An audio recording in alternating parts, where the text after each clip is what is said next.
Well, we've reached that point in time. After two career retrospective episodes, I have gone through the histories of Robert Whittaker and Kelvin Gastelum, and now it's time for me to make my picks in a one-take kind of effort. I'm done doing scripts. Let's just get straight into this.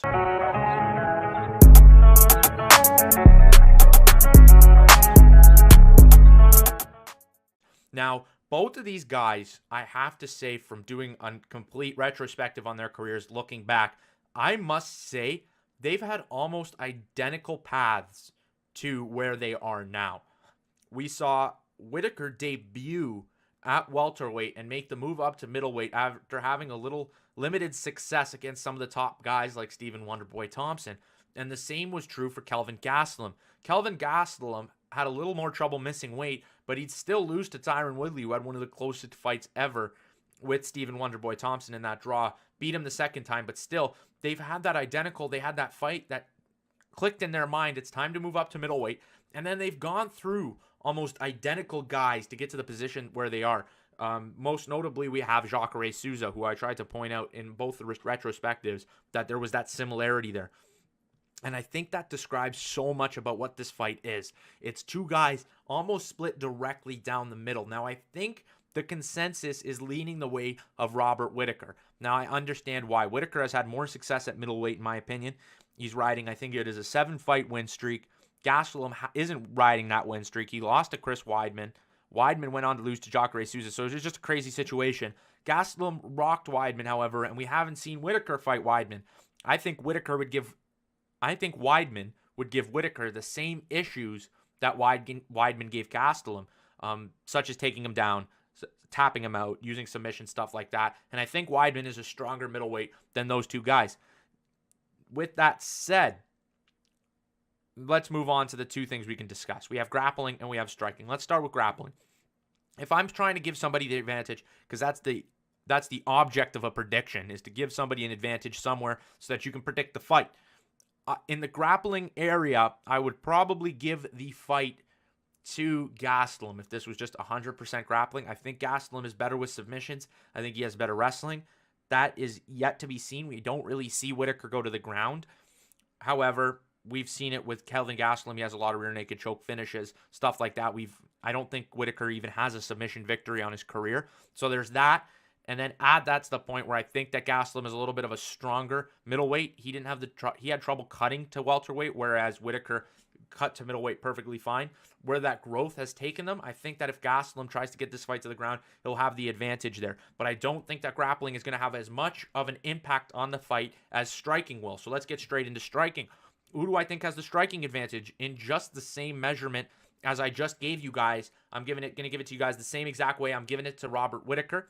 Robert Whittaker was able to finish Jacare Souza. I think it's so close in both aspects, grappling and striking. Just as I said, this fight is split completely down the middle, in my opinion. It's hard to pick a fight. If you're going to pick a side, I'd maybe go on the underdog side, because I think both guys have the opportunity to finish the other. I would split it 50-50 if I was to do betting. I'm going to make a prediction in this video, obviously, but just like striking, I think that the difference between the striking is just as close as the difference between grappling, but maybe even a little bit closer when it comes to Gastelum and Whittaker. I think the only reason Whittaker was able to finish Jacare is because he landed that shot. If Gastelum landed that shot too, I think he would have ended the fight. I think that Whittaker has a better kicking game. I think that Whittaker uses his left hook a lot. He likes to use his straight left jab. He finished Brad Tavares with 2 of them. But I do think that boxing-wise, I think I'm going to give it to Gastelum. So if it was just straight hands, I'd give it to Gastelum. But when you incorporate the feet, the head kicks, the leg kicks, the knees, we've seen Whittaker finish guys with knees as well. I think that as a point fighter too, right there, as a point fighter, if this one goes to decision, I'm also going to sway the way of Whittaker. So therefore, you have Whittaker in the striking and Kelvin Gastelum in the grappling. So then you have the overall. Where is the impact going to be made? And I think the impact's going to be made in striking. And I think that the other overall thing that we really have to take into consideration when looking at this fight are the chins. Who has a better chin? Now, again, it's split directly down the middle. It's so tough to say. I think that Whittaker showed that he has resilience to getting hurt, but I think he did show that he has a little bit of a weaker chin than Kelvin Gastelum does. I don't know if Kelvin Gastelum's been rocked. So there you have it. Kelvin Gastelum has never been finished by TKO or KO in his 3 losses. He's been submitted by Weidman, and then he's had 2 decision losses. So that might be where Whittaker wants to take this fight. And do I think Whittaker can survive with Kelvin Gastelum? Yes. Therefore, the winner I have, the prediction I'm going to make for this Saturday night in the main event, the middleweight champion coming out of Saturday, I'm taking the Reaper, Robert Whittaker. Now, I think Kelvin Gastelum may be able to rock Robert Whittaker in maybe the 2nd or the 3rd round. And if Gastelum can finish the fight from there, I think it might be over for the Reaper. But with the hometown advantage, I see a 2nd round, probably a 2nd round rock where the Reaper is stunned, drops back, but I see him rallying to win the 4th and the 5th, and he'll already have the 1st. And therefore, I'm going to take Robert Whittaker, winning via unanimous decision. It might be a split decision. I really don't care about splitting fucking coins here.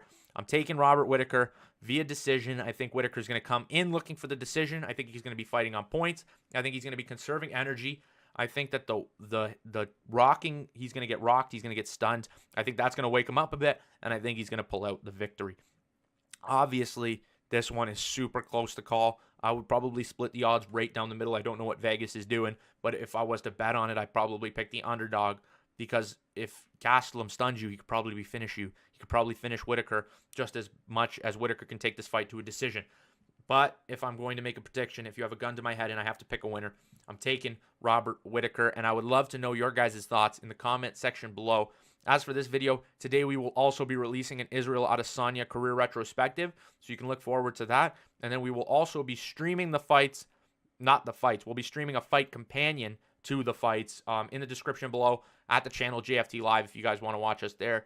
We just talked to you guys. We're 100% active in the comments. I mean, in the live chat. We'll be discussing stuff with you guys if you're interested in that. But thank you guys so much for watching. If you've been enjoying the content recently, please feel free to drop a like, a subscribe for more, and that'll do it for the video. Thank you guys so much for watching. Peace out. Well, that brings us to the end of the video. Did you guys enjoy? Remember to comment anything your heart desires. Beside me are 2 other videos you can take a look at for more.